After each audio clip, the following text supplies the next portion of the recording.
Magligpit ka na ng mga gamit mo. Paano nangyari yon? Manager Shen, nagkakamali ka ata. Hindi ako yung mali dito. Ito, yung dating misis ko. Pumunta dito para manggulo.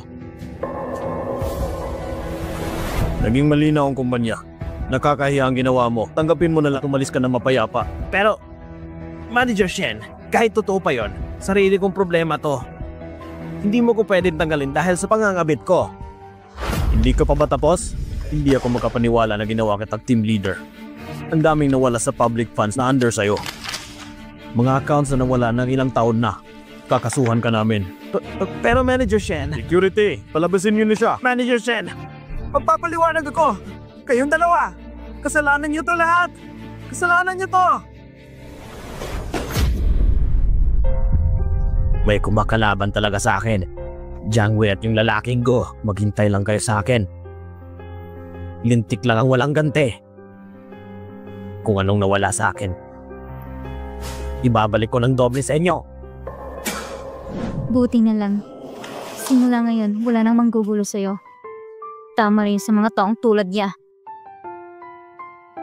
Di ba ikaw yung... Ako si Mr. Lu. Simula ngayon, ako nang magiging boss mo. Hello, Mr. Lu. Hello, Mr. Lu. Mukhang ito ang misis ni Mr. Gu. Magaling talaga pumili si Mr. Gu. Simula ngayon, empleyado ka na ng Lu Group. Magsilbi sana ng aral yung nangyari. Huwag mong ipahiya ang kumpanya natin. Normal lang na kapag may inapi, hindi ko pinapalagpas. Salamat sa opportunity na binigay niyo sa akin. Hindi ko bibiguin ang kumpanya. Babalik muna ako. Opo. Ate, mukhang mabait ang boss mo.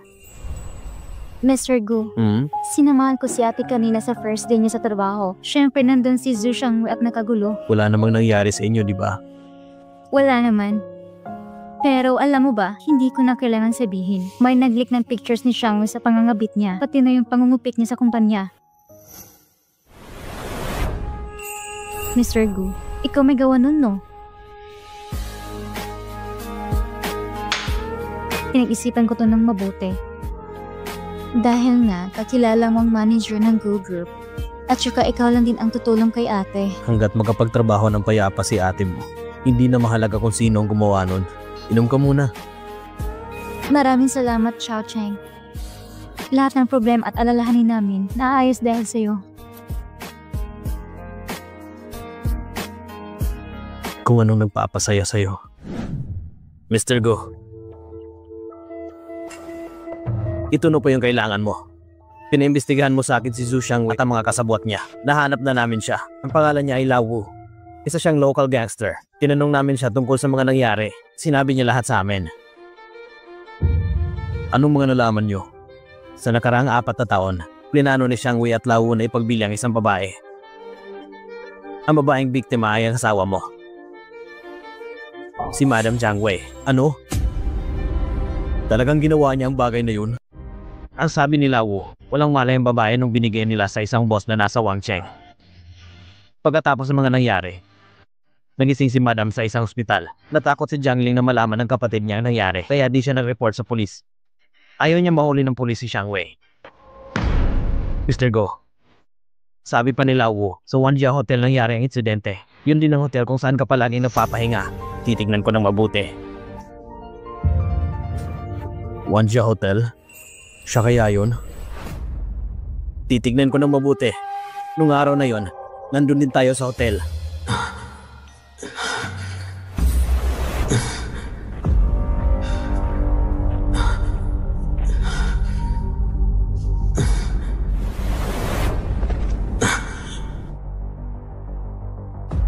Sino ka? Bakit ka nandito sa kwarto ko? Nung araw na yon, akala ko, isa siya sa pinagkasundo ni Lola sa akin. Mr. Go, kung siya yun, iniwan kaya siya ni Xiangwei sa maling kwarto. Kaya nandun si Weiwei sa kwarto ko. Buti na lang at hindi ibang lalaki yun.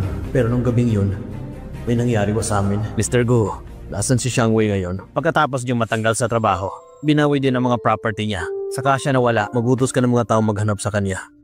Saka, huwag mo ipapaalam sa iba, lalong-lalo na kay Weiwei. Opo. Paano ko ito masasabi kay Weiwei? Kapag nalaman niya ang nangyari nung gabing yun, magiging okay pa rin ba kaya kami? Ate, okay lang talaga ako, Weiwei. Ate, Aalis ka?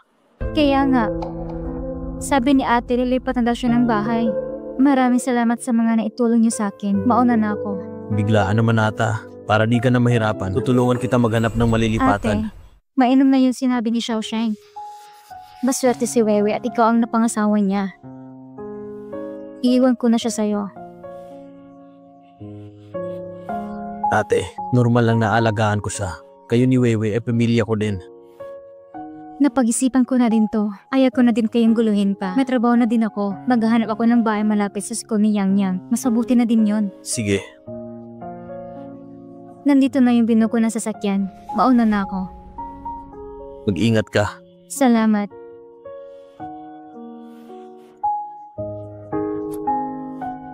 Xiaocheng.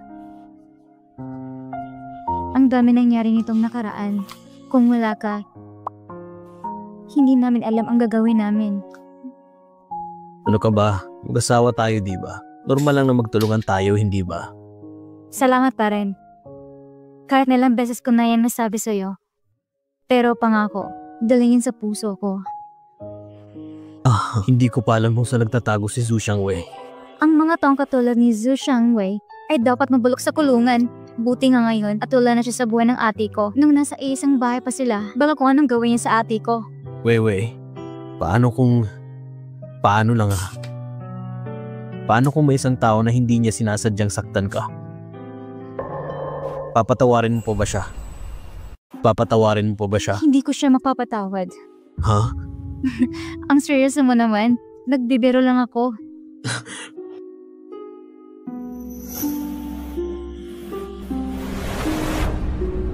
Bakit parang ang weird mo ngayon? Gets ko na. Ang tinutukoy mo ikaw? Paano naman nangyari yon? Ang tinutukoy ko ay ang kaibigan ko. Sige. Sabi mo pero nasaktan man ako hindi. Nakadepende pa rin yon sa kung sino nanakit sa akin. Anong ginawa nila sa akin? Paano ako naaapektuhan? O kung mahalaga ba sa akin ang tao na yon? Kung malapit sa akin? Depende sa ginawa nila kung mapapatawad ko ba siya o hindi. Yun ang yun. Nalibang ako kausap ka. Ay, nakalimutan ko diligan ng halaman ko.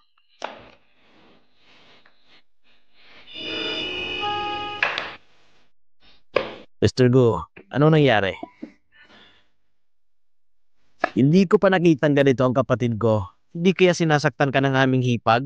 Tama na. Ito ba isang trabaho na itinalaga sa inyo ng kumpanya? Kuya, hindi mo maaaring ipaghinganti ang iyong sarili sa publiko. Nagkaroon ka ng conflict sa asawa mo?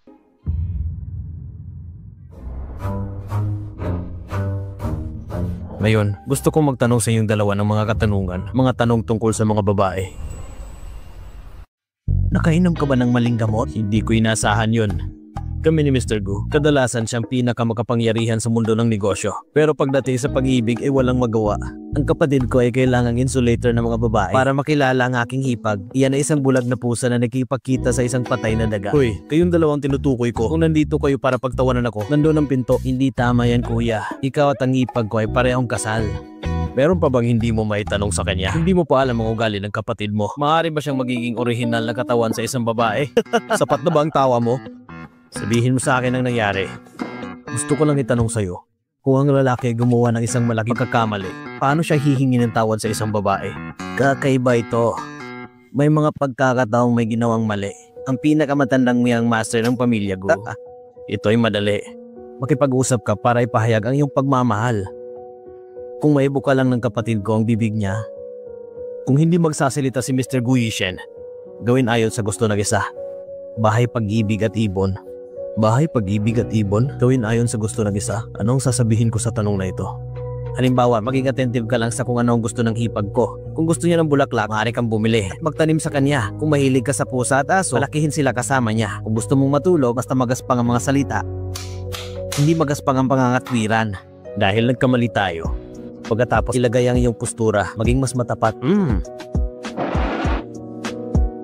Kuya, dito lang tayo. Maya-maya, balang araw, ay tatartuhin ka ng iyong kapatid. Dito lang tayo. Kuya Siyang Queen, matagal ka na bang single? Nagsalita ka tungkol sa mga diskarte sa pag-ibig. Nako, nahuhumaling ang mga otoridad dito. Ngunit malinaw na malaman ng mga bystanders kung mahulog ka sa bitag. Tapos pwede ba akong maging matinong military advisor? Kumuha ng isa.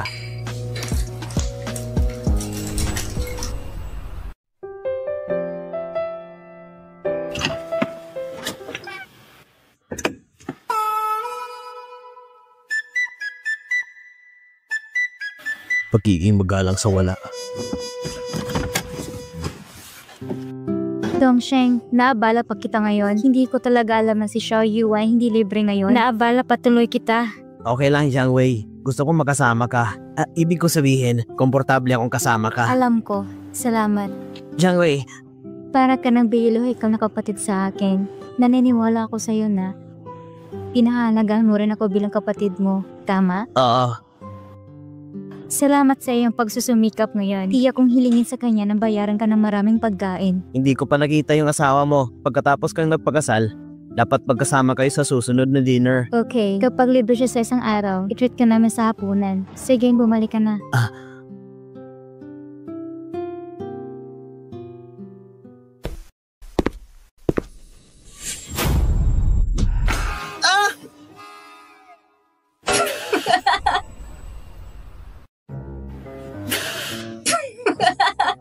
Yu Xiaosheng. Halika, tingnan. Go Xiaocheng, bakit ka nandito? Napahinto lang ako para kumustahin ka. Sinasundong mo ko dito sa trabaho palagi. Hindi ko alam na matatakotin ka pala sa mga tuta. Sinong nagsabing takot ako sa kanya? Biglang nagulat ako sa kanya. Ikaw ang hindi takot sa mga tuta. Ito ang tuta na tatakot sa'yo. Well, ano bang problema mo? Bakit ka bigla sumulpot dito? Parang hindi pa naman gabi. Wala namang problema sa akin. Huminto lang ako para tingnan ka. Ang mga bente ay nasa iyo. Pwede kang pumunta kung saan mo gusto. Gawin sa gusto ng isa, bahay, pag-ibig at ibon. Maging attentive ka lang sa kung ano ang gusto ng hipag ko. Kung gusto niya ng mga bulaklak, maaari kang bumili at magtanim para sa kanya. Kung mahilig ka sa mga aso at pusa, palakihin sila kasama niya. Mahilig talaga sa aso si Weiwei. Hindi ako matatakot sa kanya. Hawakan ko lang. Hoy! Yes, sir? Medyo masakit ang mga binti ko. Kalimutan mo na. Uuwi ako at tutulungan kita sa pagdidilig ng mga bulaklak. Nandiligan ng mga bulaklak kanina. Kakaiba talaga si Mr. Gu. Baka dahil lang nauntog ang ulo niya sa door frame, sinirang utak niya. Kuya, ilang daang salita ang pahina na to. Pinanood mo ito ng buong umaga?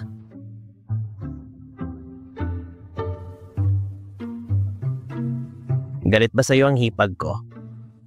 Napakabuti ng ugali ng hipag mo. Huwag maglakas loob na magsalita ng masama tungkol sa kanya sa harap ko. Kaya pwede ba? Oo na, mali ako. Tama ka. Wala akong utak. Walang alam. Nagawa ko na lahat ng kailangan ko. Maiintindihan niya kaya ako. Anong silbi ng paggawa nito sa likuran niya? Kailangan mong gawin sa personal. Kailangan mong ipaalam sa hipag ko ang lahat ng ito. Ito ang pinakamabisang paraan para mapahusay ang damdamin. Napakahina. Ano? Siguro kailangan kong makinig sa mga opinyon niya.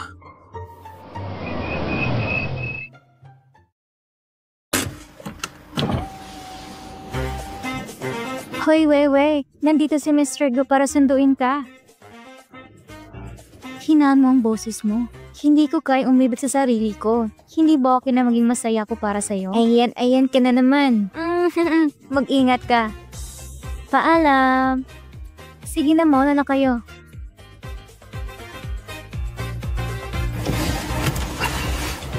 Go, Xiaosheng. Go, Xiaosheng. Napapadalas mo akong sunduin mula sa trabaho nitong mga nakarang araw. Hindi naman, nadadaanan lang. Walang problema. Akala ko pumunta ka talaga dito para sunduin ako. Ito'y hindi lamang drop-in. Asawa mo ako, kaya sinundo kita. Handa akong gawin basta ikaw. Bakit ang giliw mo?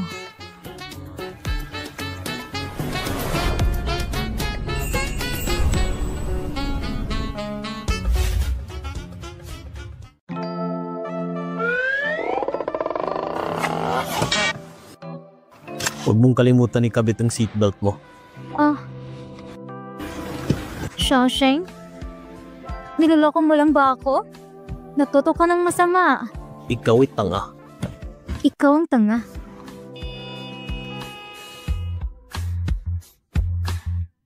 Go, Shawsheng. Anong problema, Weiwei? Bakit tayo pumunta sa ganitong lugar para kumain? Sabi ng mga kasamahan ko, ang foie gras at steak dito ay napakasarap. Gusto kitang isama dito para matikman mo rin. Sa ganitong lugar, kakainin ito ang kalahating buong sweldo ko. Anong kinakatakutan mo? Ako naman ang maglilibre sa'yo eh. Magmumukha bang sira kung ganito ang pananamit ko? Asawa ko. Kakain lang naman tayo dito. Hindi ka ba komportable sa suot mo? Tara, kain na tayo. Magandang gabi po sa inyong dalawa. Hello, nag-appoint ako kaninang hapon. Ang apelyido ko ay Gu. Okay, Mr. Gu. Sumunod po kayo sa akin.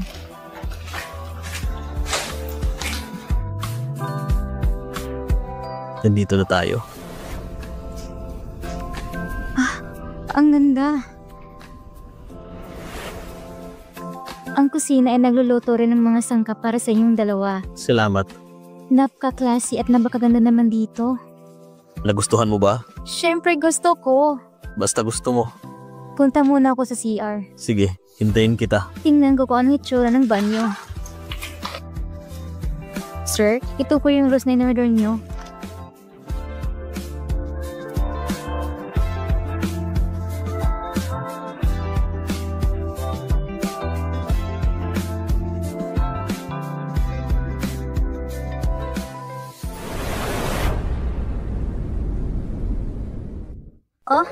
Pasensya. Pasensya na po. Wala ka bang mga mata? Ito. Mabahong babae. Pasensya na po. Huwag kang umalis. Sir, paumanhin. Bitahon niyo po ako. Isang high-end na restaurant na pag-aari ng pinakamayaman tao. Paano kayo nagkaroon ng isang tulad mo? Sir, nakasot ako ng maayos. Hindi ko alam kung paano mo nasabi ang pambabastos mo. Saan ka ba galing at ba't ka nakapasok sa ganitong high-end na restaurant? Hindi ka dapat ang suot mo dito. Tingnan mo yung suot mo. Parang gusto mong makakuha ng isang mayaman na asawa. Wala akong pakialam sa kahit anong bagay na mga sinasabi mo. Huwag kang umalis. Bitawan mo ako. Aray, ang sakit!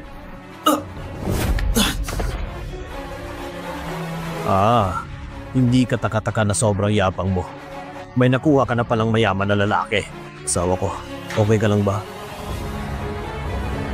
Mr. Zhao, ano bang ginagawa mo? Manager. Tignan mo, titaboy mo sila. Tignan natin kung meron kang kakayahan. Ikaw? Manager Zhu, ordinaryong customer lang kami na napunta dito para kumain. Naniniwala ako na meron kang sariling konklusyon tungkol sa mga katotohanan. Paumanhin sa nangyari sa inyo ngayon. Mr. Zhu, ako ang VIP customer mo. Bakit mo siya pinagsasalita ng ganyan? Asawa ko. Ayoko na dito. Gusto ko nang umuwi. Okay, uuwi na tayo at hintayin mo ako. Kunin ko lang ang bag mo.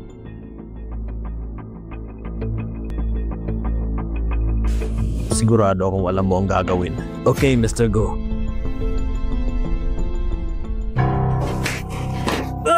Suyo! Anong ginagawa mo? Go, Shawsheng. Anong problema, Weiwei? Nadala ba kita sa gulo? Naayos na ang lahat. Huwag kang mag-alala. Pero nakita ko yung lasing na yun. Hindi naman siya mukhang madaling guluhin. Buti nila at sumaayon sa'yo si Manager Zhu. Bukas ang restaurant para sa negosyo. Kung hindi niya ito maintindihan, hindi niya kailangan magnegosyo. Ako itong gusto mong libre sa'yo ng hapunan ngayon. Pasensya na at nasira ko pa. Okay lang naman, Go, Shawsheng. Buti na lang nasa tabi kita. Pero mas komportable kung kumain na lang sa bahay.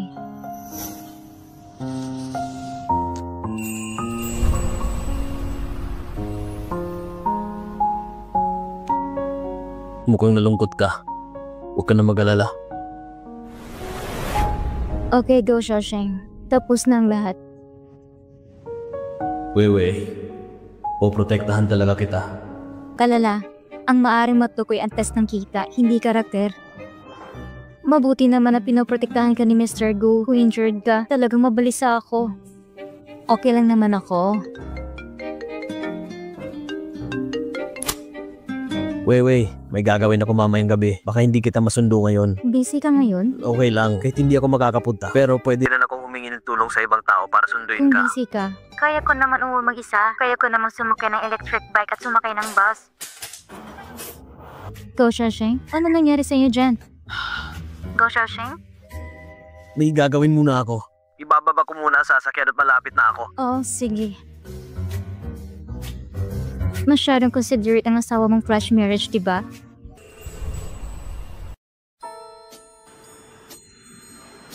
Naaalala ko na. Nakabungko ako ng mamahalin sasakyan nilang buwan na nakalipas.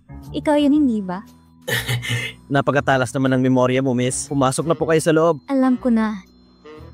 Ikaw ay full-time driver. Oo.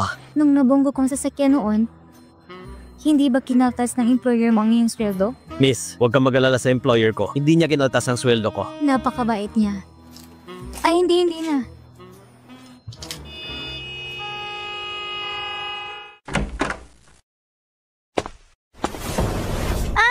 Sino to? Ako to. Go, Xiaoxing.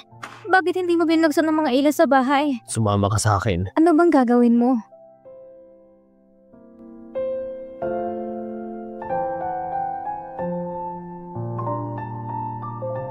Ito na. Buksan na yung mga mata.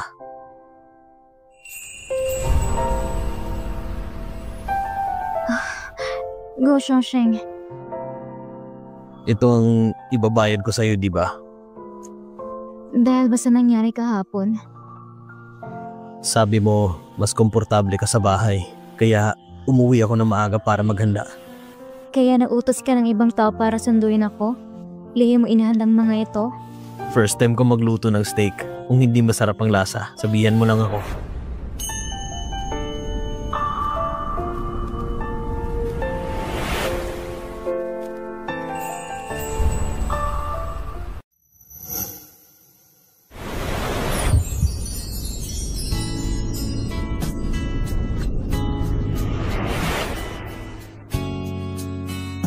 Go, Xiaoxing. Masaya kung kasama ka.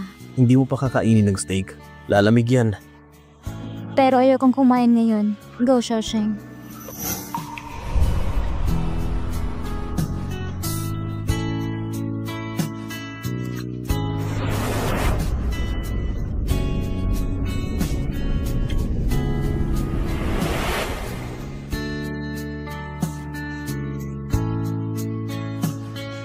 Go, Xiaoxing. Weiwei, nandito lang ako.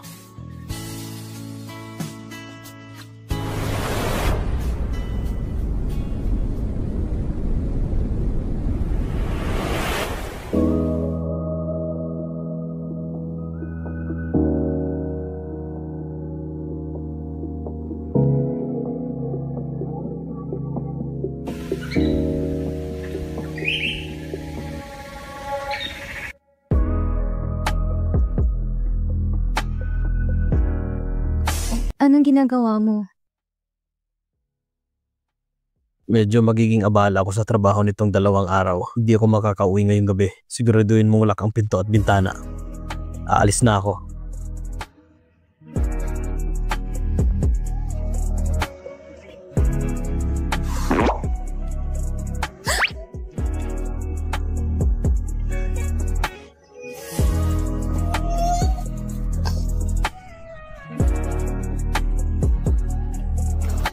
Weiwei, nandito lang ako.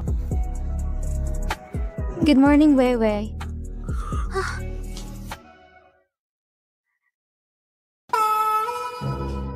Ba't hindi bang laban yung mag-asawa kagabi? Weiwei, patingin. Hindi ko pa nakita ang markang ito. Pinubuli mo bang mga taong ganito? Magagalit ako. Weiwei, nagkamali ako. Hindi kita dapat ratuhin ng ganyan. Kailangan ko pa rin ng tulong mo sa isang bagay. Sabihin mo anong kailangan mo. Ang nanay ko kasi, pinipilit na naman ako. Ang once siya ay magkakaroon ng salo-salo sa negosyo. Pinipilit niya akong pumunta. Weiwei, pwede mo ba akong samahan? Kanina lang pinag-iisipan ko kung anong klaseng modo ang gusto kong makita. Ngayon, pagdating sa pagkikipagkita sa mga single na lalaki, naging duwag ka. Weiwei. Weiwei, sasabihin ko sa'yo lahat ng tungkol sa akin pag-uwi ko. Tama ka, kuya. tapusin mo na ang trabaho mo. Umuwi ka para sabihin mo sa kanya ng personal. Assistant Lin. Mr. Gu, may business meeting ang president sa loob ng 2 oras. Kailangan ng pagdalo mo. Importante ba yan? Kung hindi, ako na lang ang dadalo dun. Ang ilan sa kanila ay mga boss na nakatrabaho ko ngayong taon. Kailangan mo pa rin dumalo, Mr. Gu. So hindi kita matutulungan. Umalis na tayo.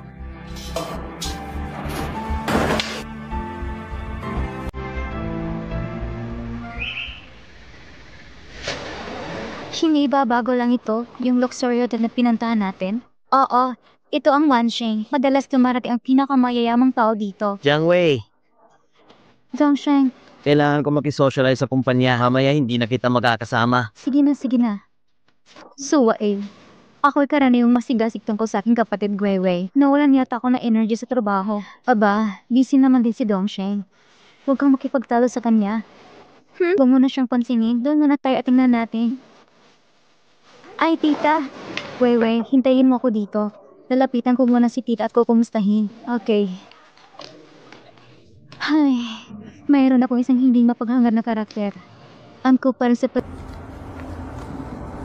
Mr. Gu, Mr. Zhang, dinala ko dito si Dongsheng para mag-toast kayo.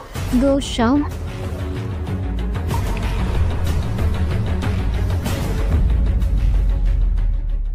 Go, Xiao Sheng. Weiwei, bakit ka nandito?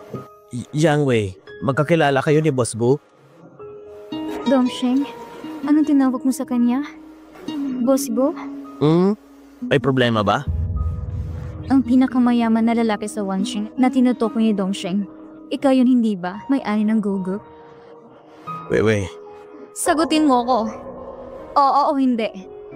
ako nga. Weiwei. Sa tagal ng pagsasama natin, magsinungaling ka lang pala sa akin. Sino tong babaeng to? Alam ko, kasalanan ko. Pero pinapangako ko. Huwag kang lumapit sa akin. Nagawa mo itago sa akin ang katauhan mo. Paano pa kita mapagkakatiwalaan ulit? Weiwei! Weiwei! Dongsheng, ano ba nangyayari?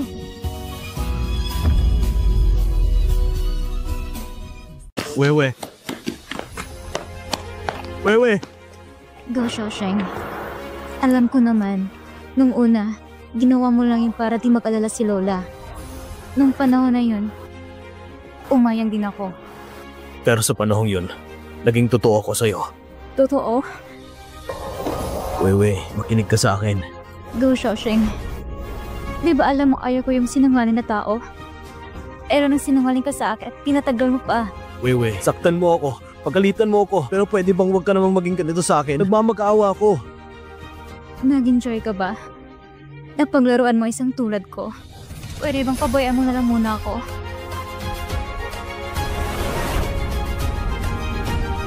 Weiwei!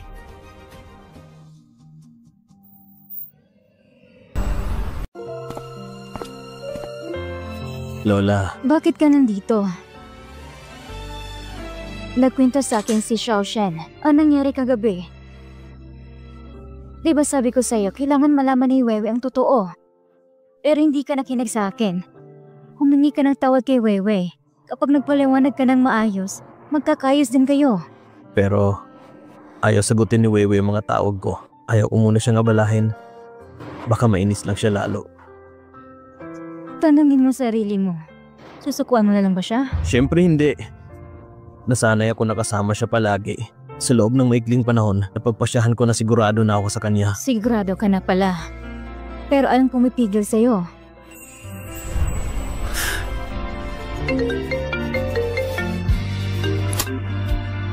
Hello?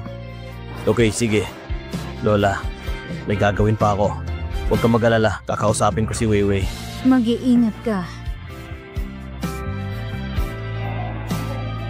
Teka lang, Wei Dongsheng, Mr. Go, alam ko mas mayaman ang pamilya mo sa pamilya ko, pero sasabihin ko pa rin to sa'yo.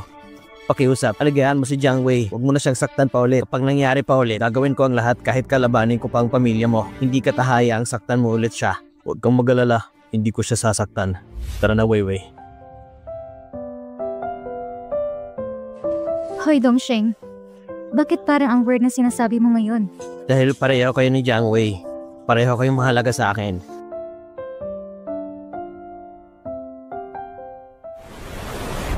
Go, Xiaosheng. Weiwei, nandito ako. Nandito lang ako. Gago ka. Sinungaling.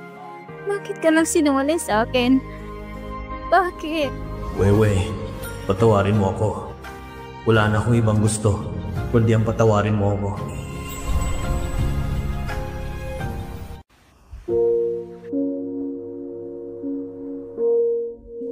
Sakit ng ulo ko. Ba, ito ni Go Xiaosheng? Paano nandito ako?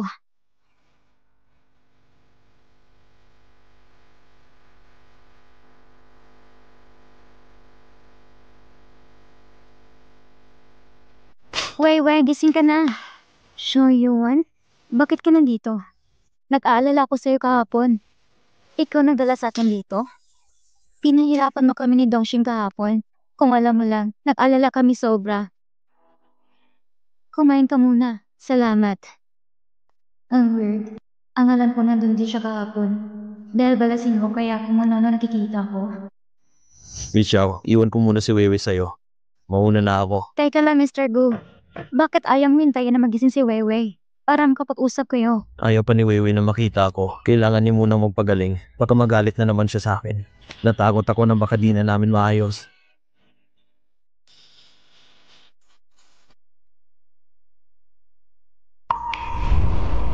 Ako na. Uuwi ko para diligyan ng mga halaman. Hay nako, pareho lang talaga kayo. Kuya, mag-focus ka nga. Bakit kasi di na lang kayo mag-usap ni ate? Ano naman ang sasabihin ko? Una, yakapin mo ng mahigpit si ate. Pangalawa, sabihin mo sa kanya na hindi mo kayang mabuhay nang wala siya. Kuya naman. Hindi ba't gano'n naman talaga dapat? Mr. Go, anong meron? May mga press sa labas, gusto ka makausap. Ayoko. Kahit dati pa, ayaw na kuya ipakita ang mukha niya sa publiko. Alam naman nila yun. Bakit nandito na naman sila? I-interviewin kanila tungkol sa donation sa welfare homes. Madami din mga bata na dadalo sa interview. Kaya, kailangan mong pumunta, Mr. Gu. Ganun ba? Tignan mo ang kalagayan ng mga bata. Opo. Weiwei, magpahinga ka kaya muna. Hanggat may ginagawa ako. Nawawalang isip ko sa lungkot. Lumabas na sa publiko si Mr. Go? Kasamang mga bata sa welfare home? Tingnan mo, Weiwei. Tingnan mo kung gaano kalungkot ang mukha niya. Pero minsan lang siyang ganito. Mahirap paniwala na nagpapakita na siya. Pero kahit ganun, di mapagkakaila na pugi talaga siya. Para talaga siyang mga lalaki sa Wattpad. Talaga? Alam mo bang sinasabi mo? Nag-uusap pa rin ba kayo? Napakasungit mo naman. Best friend mo ko. Siyempre kang papanigan ko. Weiwei? Weiwei! Saan ka pupunta?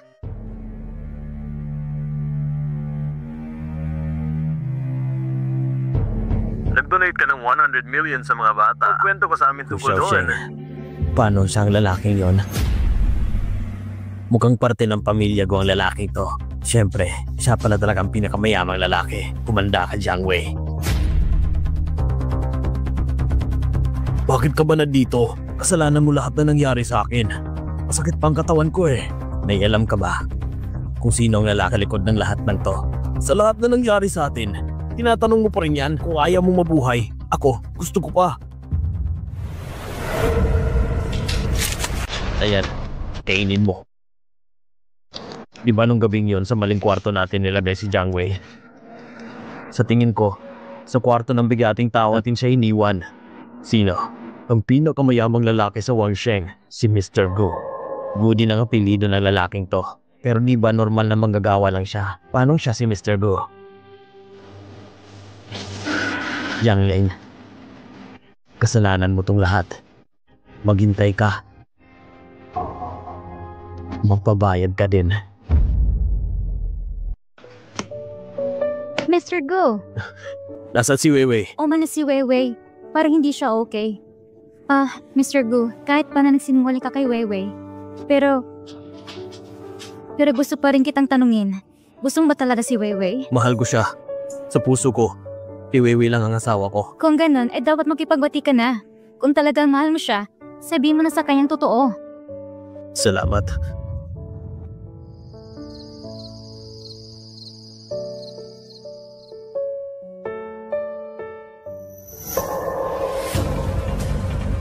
Zhou Shangwei, Bakit? Hindi mo kasama ang ate mo? bakit ka nandito? Bakit ako nandito? Di ba may kasalanan ka pa sa akin? Magbabayad ka sa akin ngayon.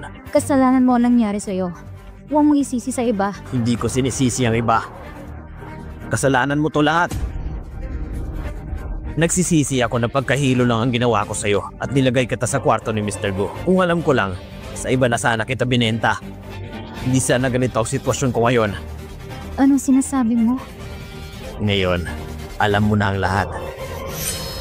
Sigurado alam mo kung anong mangyayari ngayon. Diyan ka lang. Tingnan natin kung makakatakas ka pa sa akin. Mamatay ka na. Mamatay ka na.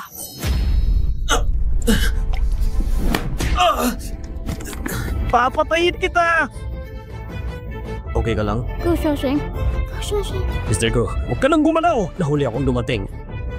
Ilayo niyo ang lalaki yan dito. Opo, huwag ka nang maglaban.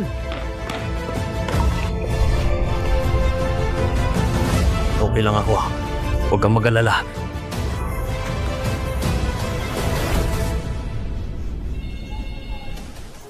Wala lang to.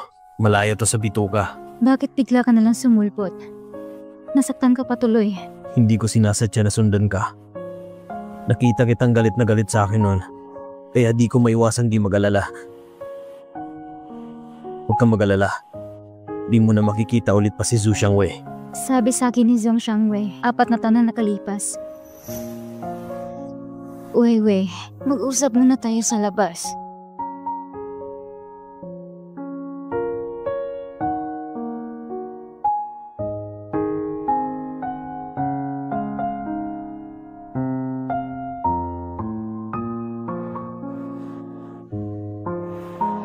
Mabuti na din to.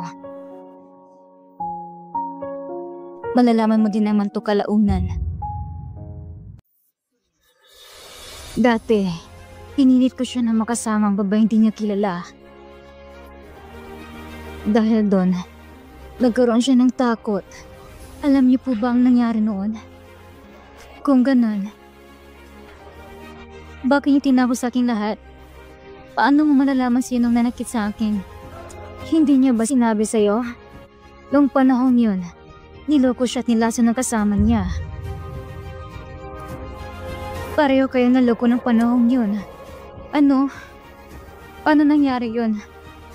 Bakit hindi niya sinabi sa akin? Nilihim niya sa'yo. Natatakot siyang masaktan ka niya ulit. Na baka magkaroon ka din ng trauma. Dahil nakatrauma siya sa pangyayaring yun. Pagkalipas ng ilang taon, maila para siya sa mga babae. Sabi nila si Mr. Goy bata pa at gwapo. Nakita mo naman siguro na madami siyang bodyguards. Ayaw niya kasi may lumapit na babae sa kanya. Ganon pala nangyari noon. Ang lalaki na papanaginipan ko lagi ay si Go Xiaosheng. Lola, ismayado ako ngayon. Naiintindihan ko. Weiwei, umaasa pa rin si Lola na bibigyan mo ng pagkakataong apo ko. Nasaktan ka, pero nagdusa din siya.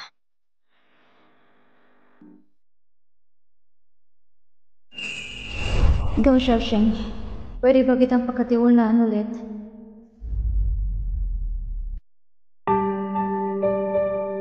Weiwei. Ano nangyari sa atin noon?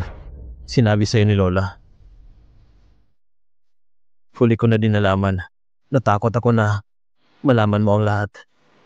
Dahil para sa'yo. Isa yung bangungot nung nalaman ko na ako pala yung lalaki na kasama mo nung gabing yun. Nagpapasalamat ako dahil hindi ibang taong nanakit sa'yo. Pero natakot pa rin ako na malaman mo. Natakot ako na iiwan mo ako. Dahil para sa'yo, isa yung masakit na alaala. Hindi ko na din maalala nangyari. Alam ko, Hayaan mo na. Tapos na din naman yun. Nakulong na si Zhou Xiangwei. Kalimutan na lang natin ang nangyari noon. Bakit? Ano nangyari sa kamay mo? Bakit? okay lang ako. Mamuhay na tayo ng payapa. Sino nang sabi na sasama ko sa'yo? Niloko mo ako ng hindi ba? Hindi pa kita nagagantihan. Dante, hindi ko naman yung sinasadya. Masisisi mo ba ako? Masisisi mo ba ako? Nakalimutan mo ba ang sinabi mo? Gusto mong mamuhay ng simpleng buhay. Ayaw mo ikasal sa mayamang pamilya. Ayaw mo sa mayamang lalaki. Kung mayaman ka, hindi ako magpapakasal sa'yo. Dahil ang pagpapakasal ay hindi nasusukat sa yaman ng isang tao. Mas gugustuhin ko yung taong naiintindihan ako at mapagkumbaba. Pagkatapos nun, wala ka rin sinabi sa akin. Natakot ako na malaman mo kung sino ako. Baka umatras ka sa kasal. Nung una, gusto ko lang mamuhay ng tahimik. Pero kalaunan, ayoko ikasal lang sa papel. Wait. Ate, bakit ka nandito? Ano bang problema mo? Bakit di mo ko sinasabi sa nangyari sa'yo? Huwag kang mag-alala ate. Okay lang ako. Buti na lang nandun si Bayaw. Kung hindi, baka ano pa nangyari sa'yo? Lola, Yi-Chen. Jiangwei,